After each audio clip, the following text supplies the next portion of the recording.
The idea is quite simple. Let a child learn mathematics by speaking in mathematics about things that really matter to him. So at MIT, we've given computers the power to turn motors, to make sounds, to draw pictures, and we've found ways of giving children the power to control the computer.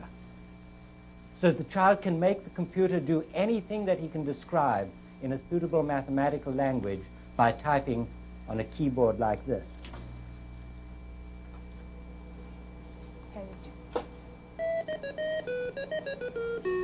And that's what P1 sounds like. Can type P2.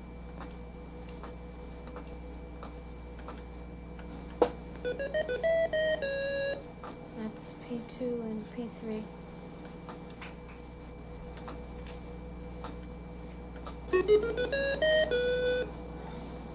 A computer-controlled turtle is made to draw and dance by programs so simple that all children invent them in the first days of the course. Thus the child acquires a taste for math power that grows and grows as his projects become more original, more complex, and more varied. So you have like the first one, then the second one, then the third one, then the first one again for the ending. Okay.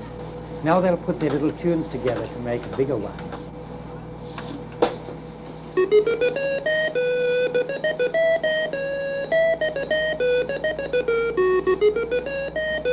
That's right.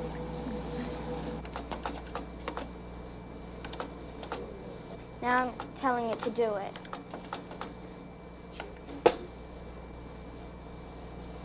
Oh no. Sometimes I get into bugs like this, and it'll, when it was doing it in his mind, the little turtle, it's the little triangle thing, was on an angle, so it drew the picture on an angle. So now I'll go back and have it draw it in its mind again while it's in the right position. And so the child doesn't have to be told by a teacher whether he's right or wrong. He can see for himself whether it works. And that's what science and knowledge is about. The super procedure is named Fancy. And then you have an input, which means you can vary the size. Now I'm going to make it 100.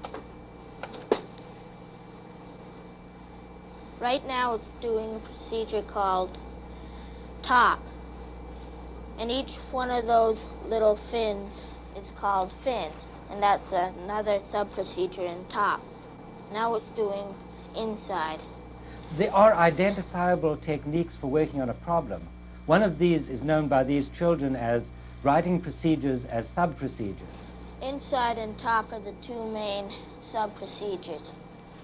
And the other one, the tail is made out of odds and ends, just put together.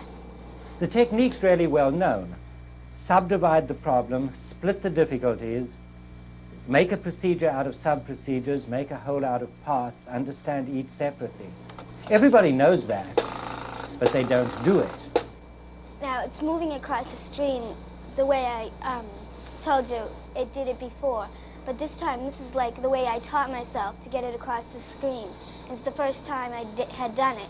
And so the way I had the little one to go is every time it moves up a little, it subtracts a number, a little bit of a number, and then until it's a small number. And when it's a certain number, I tell it that it should stop. Martha's getting mathematical knowledge in a meaningful context for use now. It just told me I can't move off the screen. When I was at school, they told me to learn long division because I would need it when I grew up. And I think I knew it was a lie. And the effect was to make me despise the teachers a little more. Now it's drawing the gill, a sub-procedure. Now the bottom of the fish. Stephen is using the ideas of angle, of sub-procedure, of arc, and of circle in a confident, purposeful way. The tail, the triangle part, is made out of a procedure called try-1. First you've got to do right 60, and then forward 50, back 50. Left 60, forward 50, back 50. Left 60, forward 50, back 50, and so on and so forth. Now it's doing a fern. That's a radius of 300 and a arc of 90. I made a big radius, and then I went sector left, which will go right over it and bring it back. And then I made a smaller radius of the same arc, and then it would do that again. And then an even smaller one, and it would do that again, and that's how I got the fern. There we are. There's the finished picture. I made a big song, and I used that for part of it. And then I made an accompaniment with it, with the drum. And that's,